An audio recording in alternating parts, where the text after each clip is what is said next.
this book would not have happened but for one amazing woman I am honored to call my mother. So this is a story of inspiration, not so much from what I have done, rather what I have witnessed, and that those two components of kindness and courage transform, transpire midst of darkness, chaos, crisis, even death and devastation. I'll take you back many, many, many years ago.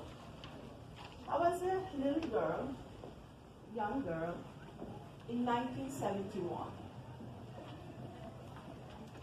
In 1971, my country, the country of my origin, which is Bangladesh, had witnessed a genocide which cost millions of lives. The genocide of Bangladesh, if you Google, it is documented as one of the worst genocides of the 20th century. In 9 months, about 3 million civilians were killed, slaughtered, raped, and plundered.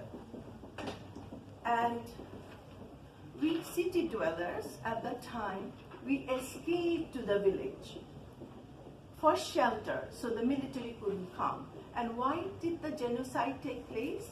What happened? Bangladesh, then part of Pakistan, known as East Pakistan, won a landslide victory in Pakistan's first ever held national election, in which the East Pakistanis, like Bengali, like us, won the landslide victory and became eligible to form the government.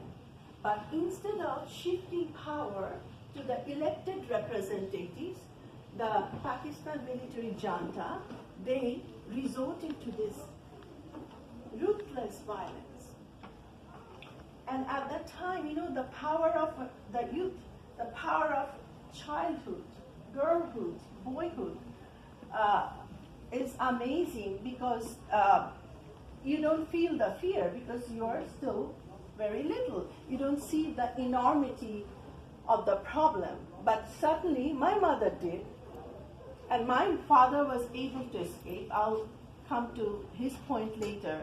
My mother picked up all 4 children and had to evacuate and go to the remotest places in a fisherman's village where the Pakistani military hand, or so she thought, could not reach. So it was a beautiful, beautiful village. It was a very poor fisherman's village, but they had the richness of heart, so much of richness that they gave everything. They shared everything with us. And it showed that it is not the richness of materialism, but what can make you empowered and truly make you stand amidst all those, you know, who are adorned with glitters, this richness of heart. So they shared with us. So what happened? There was scarcity of food. And you know, we first thing what we do, we live by breath, food, water. Why? Because those boatmen could not venture far into the river to catch fish because there were military boats going back and forth.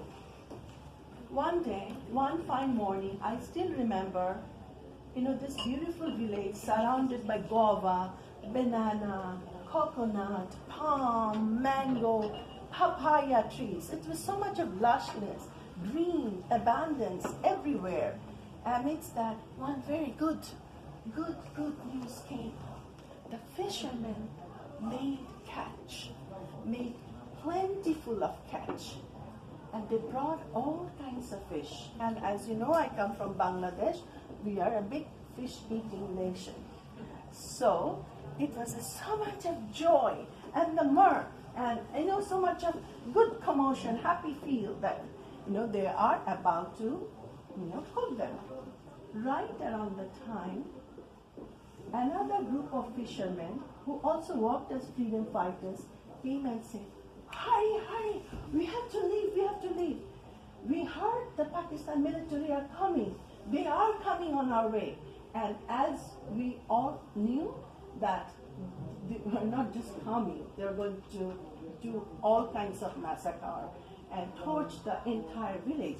So there was so much of cry, commotion, and I still remember people are, some people like crazily going inside, outside, don't know what to do. There's just so much of commotion going. And here I see, in the midst of all the chaos, my mother stepped out. She came and lined us up all. She said, I have 4 children, youngest being 1.5-year-old, my brother, only brother. I'm not going anywhere, and you'll not also go anywhere till we cook the fish, eat the fish, because I heard it is still like 5-6 hours for the military to cross that big river to come. I'm not going to leave this good fish for the military. We have 30 people, right? Can you come and help me in the cooking? And what will these children eat? And if you go hungry, there are a lot of pregnant mothers, elderly people. You need food to run. You need food for your strength. And you know, the way she spoke, she calmed the entire community. Just brought them a little sense that yes, it's not happening in the moment. You still have a few hours. So right around the time as she spoke, 30 people, some chopping onion, some ginger, garlic, cumin, cilantro. My mother, she was a good fish cutter. She would sit at her boating and cutting the fish, and others helping. In 1 hour, the fish curry with fantastic tomato broth was cooked, sprinkled with basmati rice, and whatever they had, they picked everything. And my mother said, you may leave you take with you what is sentimental, leave what's not necessary, but make sure try to take as much food as possible, because that's how you live, and any kind of herbal medicines that you need on the way.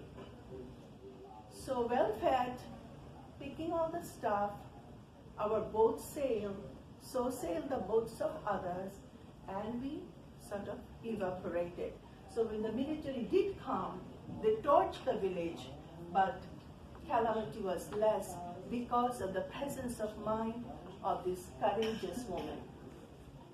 Now fast forward this story. Fast forward 4 years into 1975, all our founding fathers were killed. The country, it was a reactionary movement, military took over, and this is the same woman, my mother, her name is Sayyida Zohra Tajuddin. She picked up the helm of the largest political party of the country. She revived, faced the military, she faced the death and danger.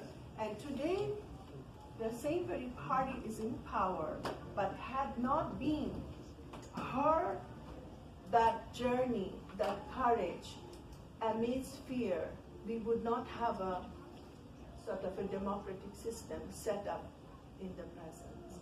So I felt that when I speak about my mother's story, I feel it's not so much about, I asked her that, what is it? Weren't you scared?